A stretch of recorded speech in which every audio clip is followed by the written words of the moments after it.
अस्सलाम वालेकुम। वालेकुम अस्सलाम। जी कहिए। मैं ज़ैनब साहिबा से मुलाकात के लिए आई थी।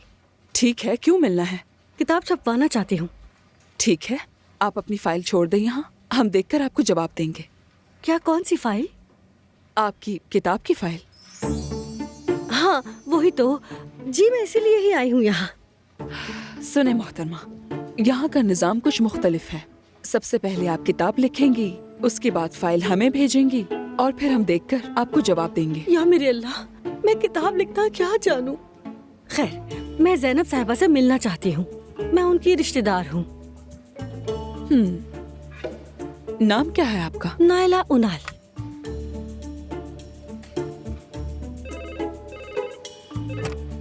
हाँ कहो।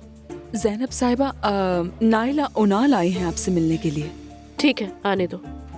ठीक है मैडम, वो आपका वेट कर रही हैं। बाएं से दूसरा दरवाजा। आपका बहुत शुक्रिया। मेरा चेहरा याद रखिए क्योंकि आप इसे ज्यादा देखेंगी।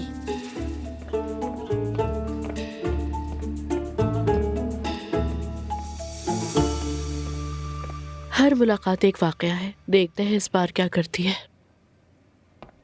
ज़ैनब साहिबा, क्या मैं अंदर आ सकती हूँ? वेलकम नायला, अंदर आ जाओ। अस्सलाम वालेकुम। कैसी हैं आप? वालेकुम अस्सलाम, कैसी हो? अल्हम्दुलिल्लाह, मैं बिल्कुल ठीक हूँ। मैं यहाँ आपकी खैरियत के लिए आई हूँ। बहुत अच्छा किया। एक मिनट रुकिए जरा। मैं आपके लिए एक तोहफा लेकर आई हूँ। थैंक यू सो मच, सहमत की तुमने। इसे यहाँ रख देती हूँ, बल्कि आप इसे नीचे रख दीजिए। आपको ये पसंद आएंगी। Thank you so much. देखिए ज़ैनब साहिबा, मैं किताब छपवाना चाहती हूँ। किताब? हाँ, पढ़ने के लिए। दरअसल मैं अपनी जिंदगी के नजरियात और तजुर्बात पर एक किताब छपवाना चाहती हूँ। समझ गई। मैंने नाम भी सोच लिया है, सिर्फ नायला। कैसा है? सिर्फ नायला। हाँ, आखिरकार मेरी बात अहम होगी। अपनी जिंदगी के नजरियात और फलसफे बयान करना चाहती हूँ। मुनफरिद है काफी। तो आपका क्या ख्याल है?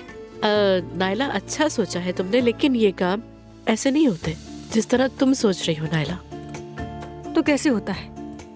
यानी अगर तुम ये किताब लिखोगी या लिखवाओगी, जैसा कि लिखवाओगी ही, पहले एक मुसन्निफ और एक एडिटर तलाश करना पड़ेगा तुम्हें। फिर मुसव्विदा हमें भेजोगी, हम जायजा लेंगे, उसके बाद तुम्हारी ये किताब छपने के लायक हो जाएगी। या अल्लाह, इन्हें कहाँ से लाऊं मैं? समझ नहीं आ रहा। चाहो तो मैं तुम्हें कुछ लोगों के नंबर्स दे देती हूँ, मेरा नाम उन्हें बताना, वो तुम्हारी हेल्प जरूर करेंगे नायला। तो मेरा काम हो जाएगा। वैसे आप थोड़ी छूट देंगी ना पैसों में? हालात देखो, तैयारी करो, शायद उसके बाद इरादा बदल दो, क्योंकि ये काम आसान नहीं है, बिल्कुल सोच से भी ज्यादा मुश्किल है। ठीक है। वैसे ये जगह बहुत खूबसूरत है।